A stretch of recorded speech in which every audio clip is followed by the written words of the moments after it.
Magandang umaga po sa inyong lahat at narito na yung ating 5 a.m. update sa binabantay ating bagyo na si Bagyong Francisco, Severe Tropical Storm Francisco na may international name na Mekala.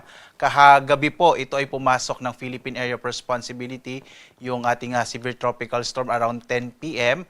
at binigyan na nga po natin ng local name na Francisco. So ito na po yung ating update as of June 21, 2026 ngayong araw na linggo. Sa ating latest satellite images, makikita po natin narito yung bagyong si Francisco. Again, may international name po siya na Mekala. Nang ibig sabihin po nito, Angel of Thunder mula sa bansang Thailand. Ang huling lokasyon ng bagyong si Francisco ay sa 1,315 kilometers east ng southeastern Luzon. Lumakas pa po ito, nasa 100 kilometers per hour yung kanyang sentro, yung hangin malapit sa gitna. Yung pagbugso nito ay nasa 125 kilometers per hour. At ngayon po ay kumikilos po ito pakanluran, hilagang kanluran sa bilis naman na 25 kilometers per hour. Sa ngayon po, walang direktang epekto ang bagyong si Francisco sa anumang bahagi nating bansa. Nakita niyo po ito yung bagyo. Meron po mga kaulapan, ito po ay mula sa trough o extension ng bagyo.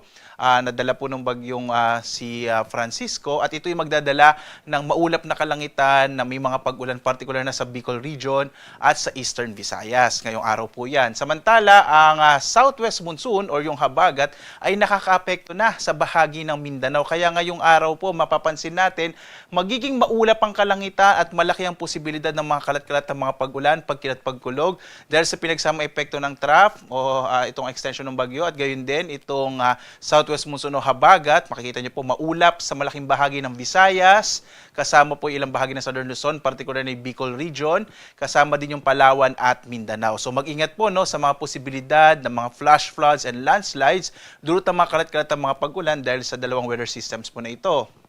Samantala sa Luzon, mapapansin po natin walang masyado pang mga kaulapan dito sa Luzon. So ngayong araw, inaasahan po natin, kabilang na dyan yung Metro Manila, ine-expect po natin ang medyo mainit pa rin panahon pero posible pa rin yung mga localized rain showers and thunderstorms sa dakong hapon hanggang sa gabi. Sa patuloy ng pagkilos ng bagyo, posible po this week, malaki ang posibilidad na magiging maulap at medyo maulan ng panahon, lalo na po dito sa may bahagi na western section po pa rin po ng Luzon at Visayas. Epekto naman yan ng southwest monsoon na maaari pong hilahin or palakasin ng bagyong si Francisco.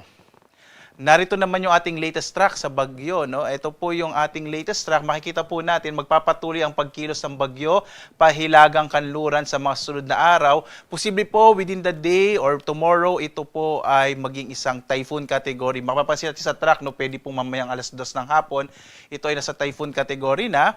At patuloy nakikilos, palapit po dito sa may extreme northern Luzon. Posible po by tomorrow, araw ng Lunes, ay magtaas tayo ng tropical cyclone wind signal number 1. Particular na dito sa may bahagi ng Cagayan, kasama yung Babuyan Islands at Batanes, dahil nga po posibleng lumapit nga yung bagyo. Bagamat sa ngayon po, maliit pa rin yung posibilidad na ito ay magla-landfall sa anumang bahagi nating bansa. Pero itong forecast confidence cone, ibig sabihin po nito, maaring kumilos yung sentro ng bagyo within this cone po. So kung lalapit po itong bagyo, posible po itong magkaroon ng direktang epekto, particular na nga sa may extreme northern Luzon.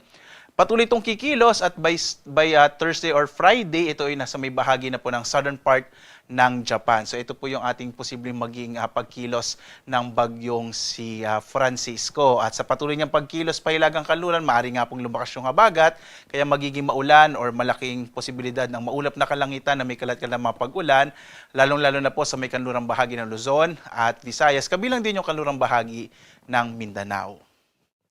At narito naman po yung mga lugar kung saan posibleng magkaroon ng mga pagbugso pa rin ng hangin. Bagamat sa ngayon po na wala tayong nakataas sa tropical cyclone wind signal sa anumang bahagi ating bansa. Pero yung southwest monsoon ng habagat, maaaring magdala ng mga pagbugso ng hangin dito nga ngayong araw sa may Siquijor, Camiguin at southern portions ng Davao Oriental, Davao Occidental at Sarangani. Bukas, araw ng Lunes, posible rin may mga pagbugso ng hangin sa malaking bahagi ng Kabisayaan, kabilang din yung Romblon, at ilang bahagi ng Mindanao. Pagdating po ng araw ng Martes, posible din yung mga pagbugso ng hangin sa Batanes at Babuyan Islands.